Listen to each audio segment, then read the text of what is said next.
So we're privileged today to have with us, two of the very distinguished cybersecurity leaders in the Saudi market, and we will get soon to hear their views and what they have to share with all of us. As you've heard from the previous presentations, from all the commentators, whether they are from Palo Alto or from the distinguished guests that we have today, cybersecurity and AI, the themes that we've been having today, are changing the way, most vendors, most customers have to operate and have to work on a day-to-day basis to respond to emerging threats.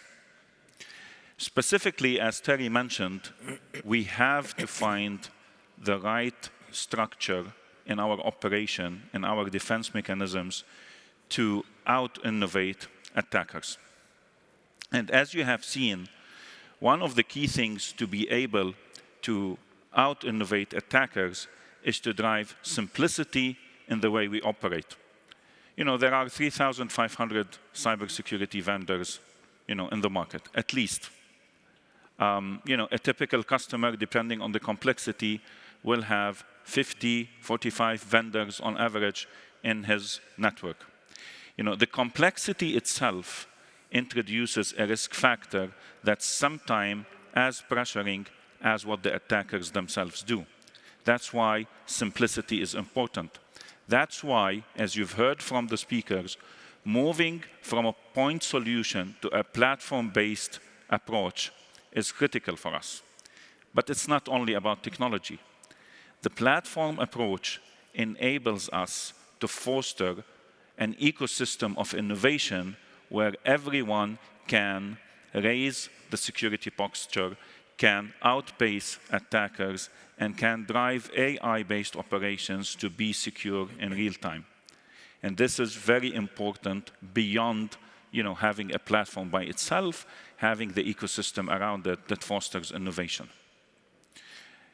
Today, the leaders that we have with us have a wide range of experience, have been in the market, in the Saudi market, for a very long time, and I'm sure we can all benefit from their thought leadership, from their ability to articulate how do they deal with cybersecurity threats in their own networks, in their own environments, and we hear from the lion's mouth on what the best practices are to be better and to out-innovate attackers.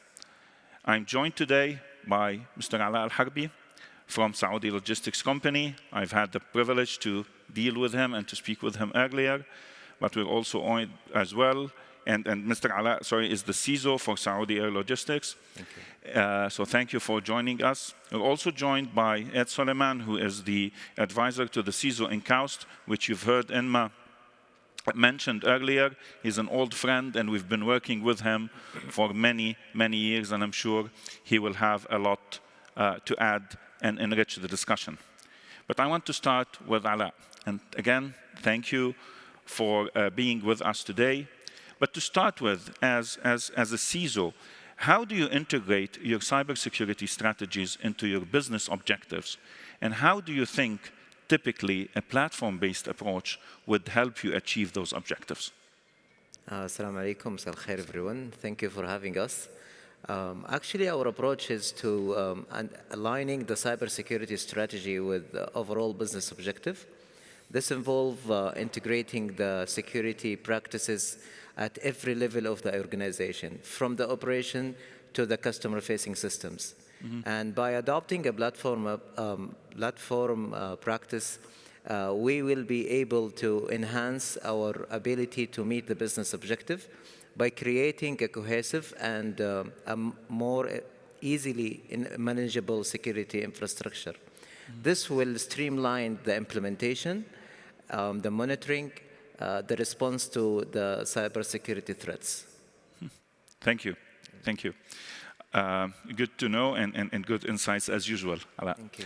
So I'll move if I may add, yeah, please go ahead. This in terms of, it starts actually with the business. As we all know, we're from security practitioners, we're nothing but support functions for our organization. We're here just basically to support the mission, the objectives, the vision of the organization. So it is actually starts with understanding the business. And actually, to prove that, if you look at most of the standards out there, like the international standards, if you look at, for example, let's take ISO 27001. The first clauses in most of these, it says context of the organization. Why? Because you have to understand the context of your organization. You have to understand your business before you can protect it. And that starts with an exercise of understanding what your crown jewels are. You know what? And this is an exercise probably starts before security. It probably starts in the business continuity office, in the ERM, the Enterprise Risk Management Office, by which you identify all your assets, critical assets, the crown jewels of your organization. After which you start trying to secure these assets by doing the same things that Mr. Ala had mentioned earlier. I just wanted to add this twist a little bit, because we really, as CISOs or as security leaders, we do need to understand the business first before we can protect it. Yeah, insightful and proactive answers as usual. So, I mean, I think everyone knows what KAUST is. I've been to KAUST a couple of times. It's, if I want to give a real life example in a different industry of what innovation is, if you haven't visited KAUST, you should go and visit it. And it's innovation at every level. It's innovation at every corner, at the infrastructure, at the buildings, at the people, at the processes, which I think something we should all aspire for. But on that specifically, universities, represent a massive data bank.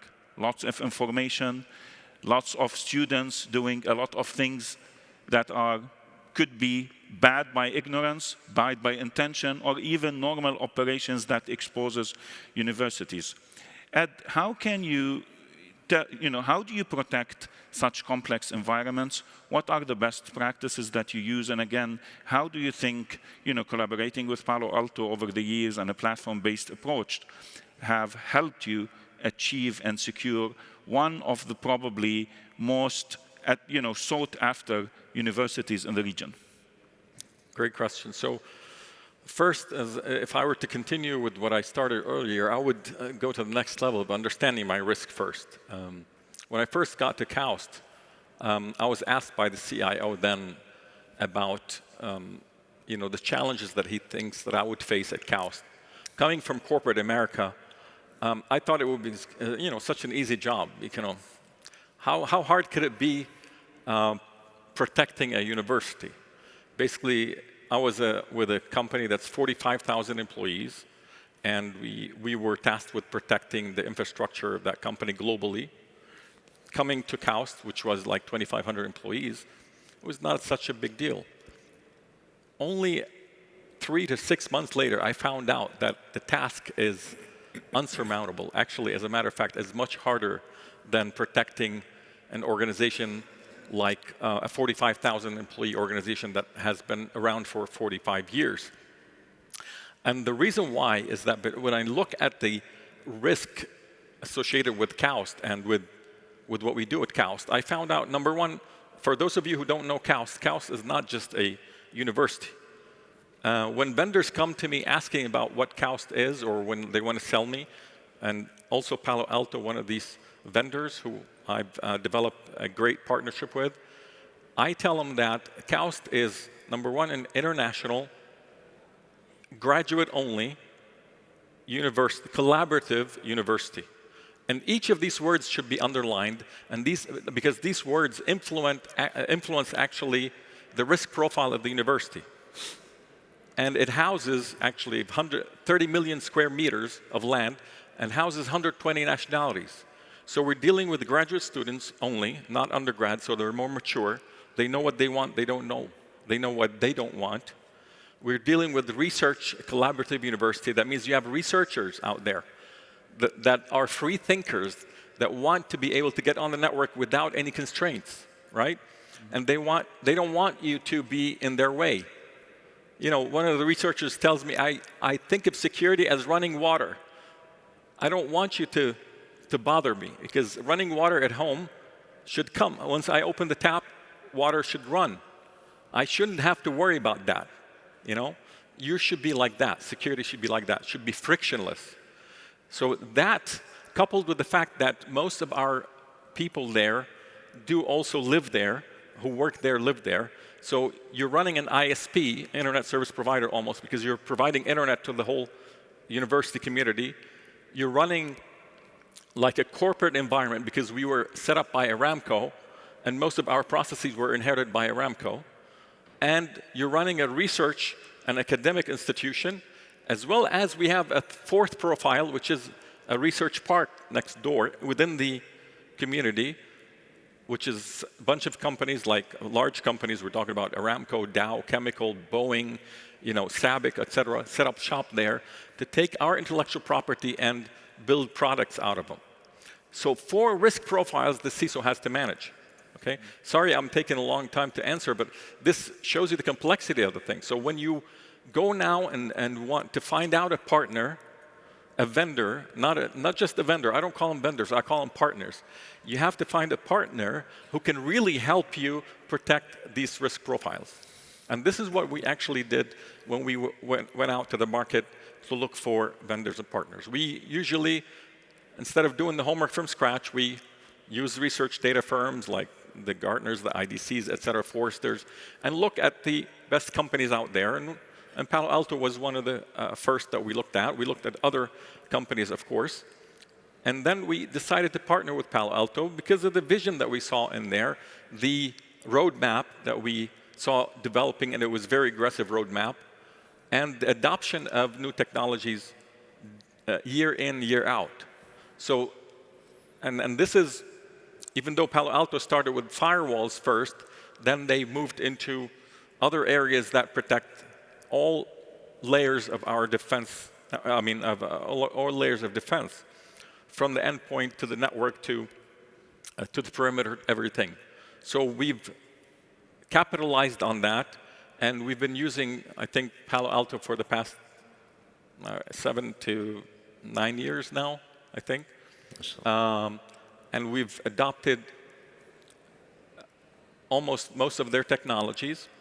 And we saw that the integration, the close integration that happened between the products as they evolved and how an ecosystem is being developed, which basically created synergies, which means the sum of the whole is greater than the parts, that allowed us greater benefits in protecting our assets at Kaust. So in a nutshell, I think going with a platform, and a lot of companies are starting to do that because you get the benefit of this vendor seeing everything on the network, on the endpoints, what's going to the cloud, east-west traffic, all of that. You can see it now, and you have much better visibility with a platform like this. Thank you. Couldn't pitch the platform better myself, Ed, so thanks for the insight. Maybe we stop just for a minute speaking about technology as per se, because we know cybersecurity is also as much about people. And, maybe not everyone, but I'm sure many of the audience know about your thought leadership around that and around the human firewall concept that you've driven and came up with. So maybe in a couple of minutes you can explain to the audience what's that all about. Thank you. Thank you for allowing me to talk about the human firewall. I'm very proud of that concept. When I first came to Kaust, it was in 2013, and it was 1 year after Aramco was breached, the major breach that we all know about. As you all know, Aramco built Kaust. So they were also cognizant of the fact that since we're a partner, or we're one of the companies that Aramco built, or the organizations that Aramco built, that we may be hit next. So so they've given actually a lot of resources to the manager before me to buy products to protect Kaust, and that's what happened. So when I came, like any CISO in the world, when you come in first day of the job, the first 100 days are very important, and your boss asks you to do a gap analysis to understand basically the state of security and put up a plan and strategy together for the next 3 to 5 years. And that's what I did. So when I did the gap analysis, I found out that we're pretty good with technology, but we're lacking a little bit on people and processes. And that's when I started thinking about my days when I was a teenager in the US. I used to be somewhat of a reckless driver. So when I get a ticket, there's a point system like there is in the whole world. You get points on your record. And basically, you have to go to what we call a defensive driving class, and you have to spend a day there, and they grill you with lecture after lecture, and then you have to take a quiz and pass it. So that got me thinking about to implement the same model at the university for humans, for people, so they can learn better. And it started, I admit, it started with a negative approach where someone is penalized by having to go to training if they fall for a fish, for example, simulated fish, or a real fish, et cetera, et cetera. And we started creating points, negative points, associated with each and every individual. Then that idea evolved into what is called right now human risk management, by which we actually created a system of merits and merits and debits, let's call it, which will basically associate points. If you've taken an awareness class, you get merit points. If you fall for a fish or share your password or do any security policy violation, you get a demerit point. And thus, this will add up to a score, pretty much like your financial score. In the US, there's something called FICO, financial score. Similar to that, we call it a human firewall score. And we started also associating a lot of other activities with merits and demerits and continued doing the system. In a nutshell, what this allowed the CISO to do is two things. Number one is to prioritize your awareness efforts. So you don't have a spray and pray approach where you spray training on everyone and pray that it would work, right? Now you know who are your most critical people, who are most, let's say, vulnerable people, because you know their score is very low. Human firewall score is low. And the second thing is that now you have also a way to measure awareness, which usually is very subjective. Are you aware or not? You know, it's very subjective. So now objectively you can measure awareness, and at the same time you can use it as a prioritization of efforts. So it helped us a lot, and in brief, it was showing 25% improvement year on year in awareness. Very interesting, and I'm sure everyone has something to learn from that, Ed. So Thank you. Thanks for sharing your insights with everyone. I want to move again to Mr. Ala. And you know, I've recently had an interesting discussion with you specifically around, outpacing attackers, being ahead of them, and not only responding, as we've heard over the day, but being prepared and being several steps ahead of attackers.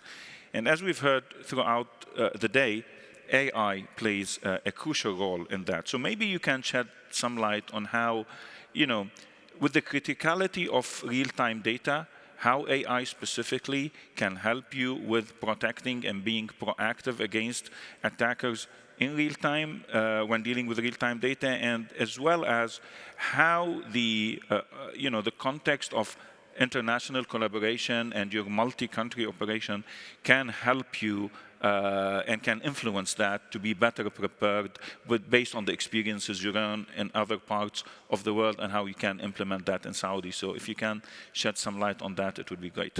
Thank you. Actually, the real data is critical to cybersecurity.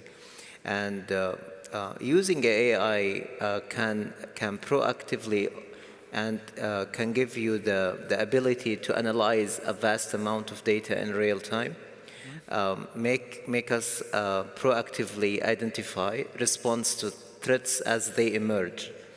Also, AI can empower us to proactively respond to non-threats and emerging threats that's coming up.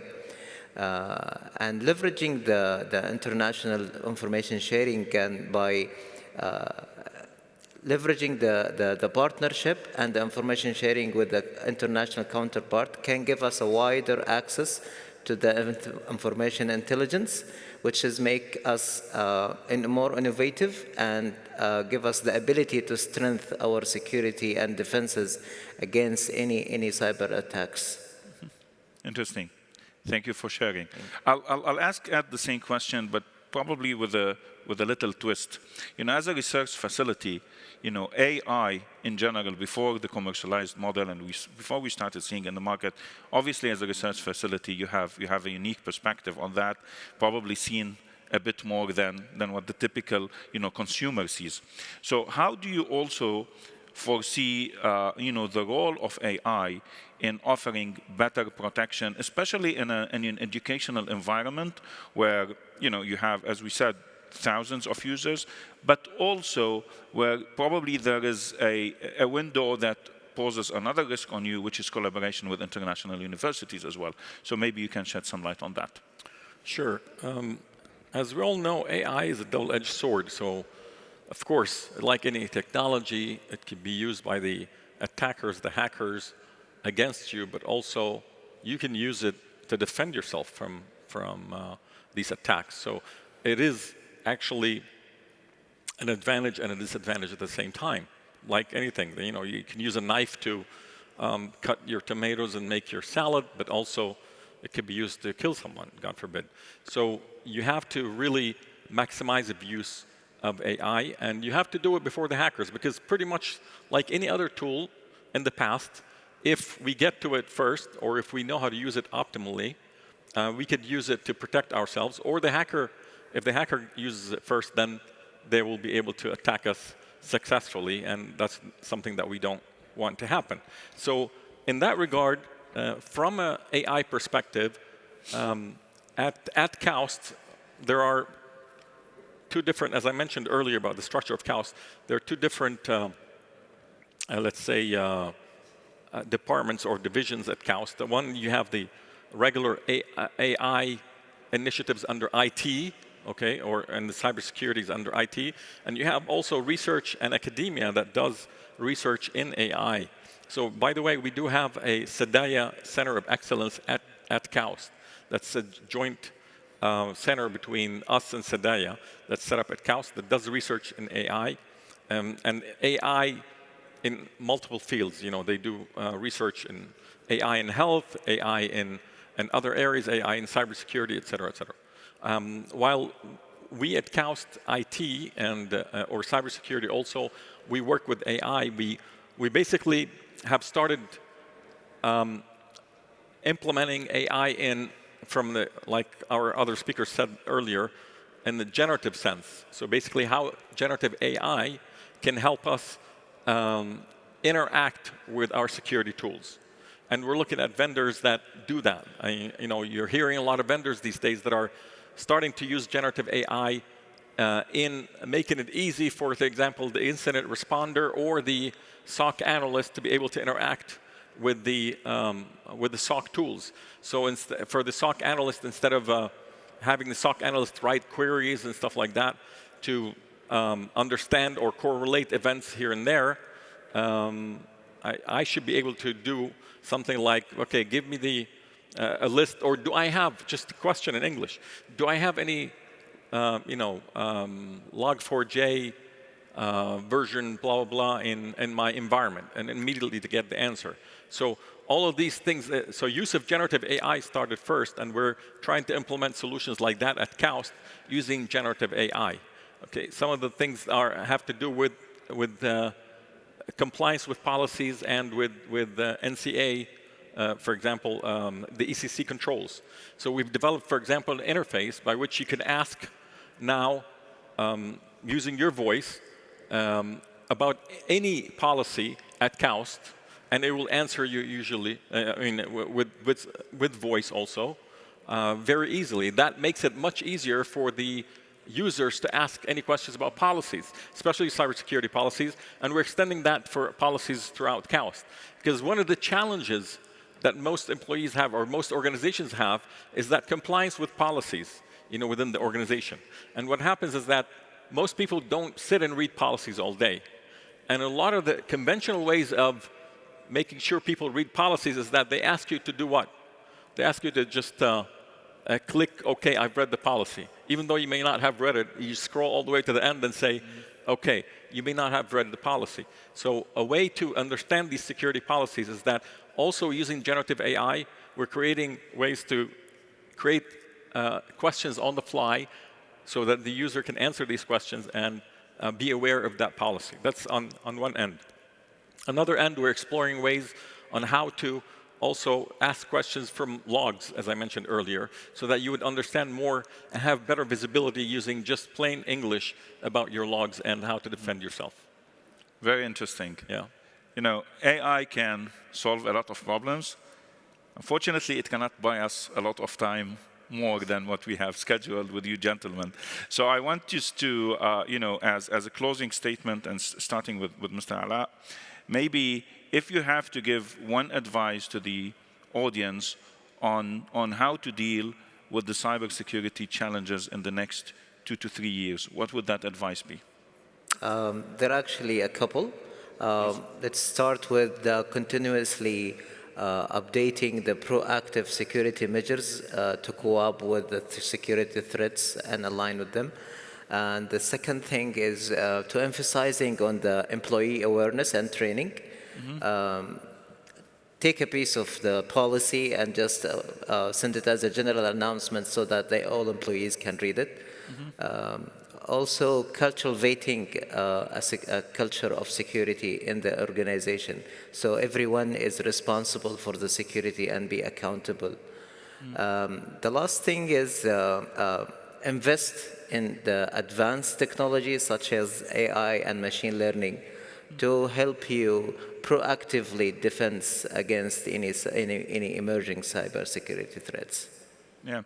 Yes, and I agree with you specifically on the point of creating a culture of security in organizations, and I think this is an integral part of the Kingdom's vision, having a very strong security nationwide awareness.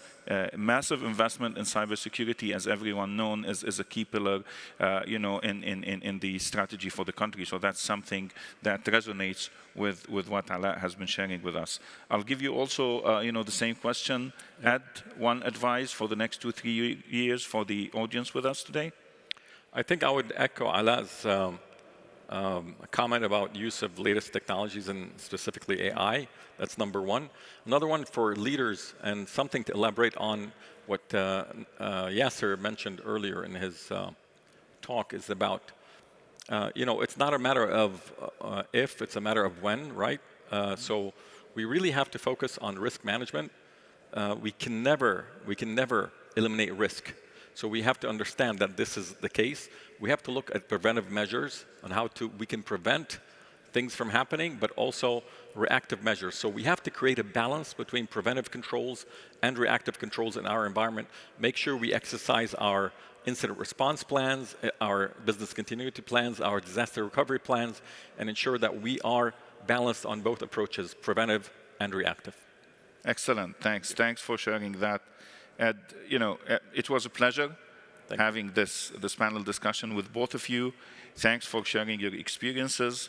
Thanks for your thought leadership. And as usual, thanks for your collaboration with Palo Alto Networks. Thank you very much, gentlemen. Thank you for having us. Thank you. Thank you, Alari. Thank you.